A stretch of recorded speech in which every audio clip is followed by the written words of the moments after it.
بسم اللہ الرحمن الرحیم۔ السلام علیکم ناظرین کرام، اسرائیل نے وائٹ ہاؤس میں خلیجی عرب ممالک سے عدم جارحیت اور اقتصادی تعاون کے معاہدے کا عندیہ دے دیا ہے۔ ناظرین کرام، news website Middle East Eye کی رپورٹ میں اسرائیلی نشریاتی ادارے نیوز 12 کا حوالہ دیتے ہوئے کہا گیا ہے کہ اسرائیلی وزیر خارجہ اسرائیل کارٹز کی جانب سے اٹھائے گئے اقدام میں خلیجی ریاستوں کی جانب سے عدم جارحیت اور اقتصادی تعاون کے معاہدے پر دستخط ہوتے دیکھا جائے گا۔ 2 ہفتے قبل اسرائیل کا دورہ کرنے والے امریکی سیکرٹری خزانہ اسٹیون کا کہنا تھا کہ یہ انتہائی بہترین اقدام ہے۔ اسرائیل کارٹز نے بھی امریکی حکام سے بات کرتے ہوئے کہا کہ ہدف یہ ہے کہ امریکی صدر ڈونلڈ ٹرمپ کے دور اقتدار میں ہی خلیجی ریاستوں کے ساتھ وائٹ ہاؤس کے لان میں معاہدے پر دستخط کیے جائیں۔ ناظرین کرام، واضح رہے کہ گزشتہ سال نومبر کے مہینے میں اسرائیل کارٹز نے پیس ریلیز اقدام کا اعلان کیا تھا، جس کے تحت خلیجی ریاستیں بحیرہ روم میں اسرائیل کی بندرگاہوں سے مل جائیں گی۔ انہوں نے اسرائیل گلف اقدامات کو سابق امریکی سفیر برائے مشرق وسطی جیسن گرین بلاٹ کو پیش کیا تھا۔ اسرائیل کے اس اقدام کا مقصد دوستی اور تعاون کا رشتہ قائم کرنا ہے، جس کے تحت تمام فریقین کو اس طرح کے اقدامات کرنے ہیں تاکہ جنگی جرائم، خدشات اور کسی بھی قسم کی جارحیت اس میں شامل ممالک کی زمین سے نہ ہوں۔ ممالک کسی بھی تیسری قوت کے ساتھ ملنے یا اس کی حمایت کرنے یا اتحاد کی معاونت کرنے یا فوجی اتحاد نہ بنانے کے بھی پابند ہوں گے۔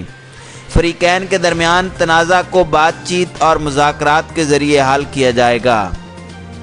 ناظرین کرام، واضح رہے کہ سعودی عرب، متحدہ عرب امارات، بحرین اور عمان کے اسرائیل سے کسی بھی قسم کے باضابطہ تعلقات نہیں ہیں اور نہ ہی وہ اسرائیلی ریاست کو تسلیم کرتے ہیں، تاہم حالیہ سالوں میں ان کے روابط بڑھے ہیں۔ خیال رہے کہ صرف 2 عرب ممالک اردن اور مصر کے اسرائیل کے ساتھ امن معاہدے موجود ہیں، جبکہ حالیہ کچھ ماہ کے دوران اسرائیل کے دیگر خلیجی اقوام کے ساتھ تعلقات میں بہتری آئی ہے۔ تقریباً 1 سال قبل اسرائیلی وزیر اعظم نیتن یاہو نے عمان کے سلطان قابوس کے ساتھ اچانک ملاقات کی تھی۔ ناظرین کرام، دوسری جانب اسرائیل کارٹز کا کہنا ہے کہ انہوں نے جولائی میں بحرینی ہم منصب سے پہلی مرتبہ دورہ واشنگٹن کے موقع پر عوامی سطح پر ملاقات کی۔ ناظرین کرام، قبل ازیں جون کے اواخر میں اسرائیلی صحافیوں کے ایک گروہ نے اسرائیل اور فلسطین کے درمیان امن کے حوالے سے امریکی سربراہی میں بحرین میں ہونے والی اقتصادی کانفرنس میں بھی شرکت کی تھی۔ ناظرین کرام، اسرائیل ایک طرف تو امن کی بات کرتا ہے، لیکن دوسری طرف اسرائیلی سابق وزیر اعظم نیتن یاہو نے انتہائی متنازع بیان دیتے ہوئے کہا کہ اگر وہ 17 ستمبر کو دوبارہ منتخب ہوئے تو مقبوضہ مغربی کنارے کی وادی اردن کو اسرائیل میں شامل کر لیں گے۔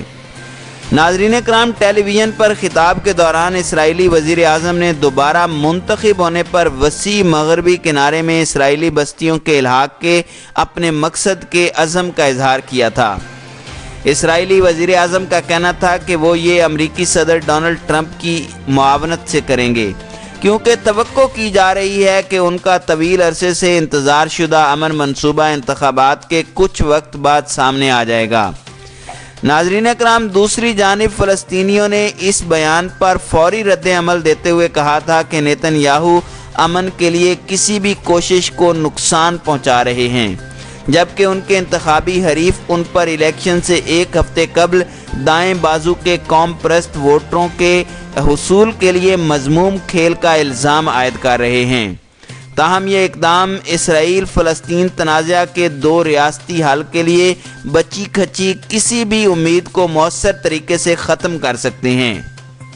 اپنے خطاب میں نیتن یاہو کا مزید کہنا تھا کہ یہاں ایک جگہ ہے جہاں ہم انتخابات کے بعد فوری طور پر اسرائیلی خود مختاری کا اطلاق کر سکتے ہیں۔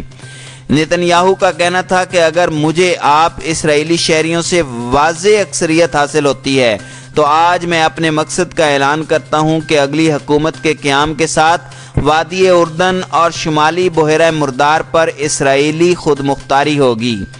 نیتن یاہو کا کہنا تھا کہ ان کے الحاق کے منصوبے میں فلسطینی شہروں جیسے وادی اردن کا حصہ اریحا شامل نہیں ہوگا۔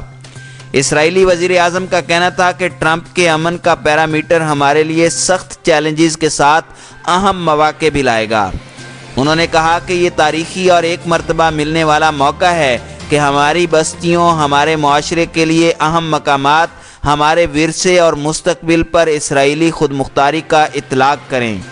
تمام معاملے پر سینئر فلسطینی حکام حنان اشراوی کا کہنا تھا کہ نیتن یاہو نہ صرف دو ریاستی حل کو تباہ کر رہے ہیں بلکہ وہ امن کے تمام امکانات کو روند رہے ہیں۔ انہوں نے اسے نسلی امتیاز سے بدتر قرار دیا تھا۔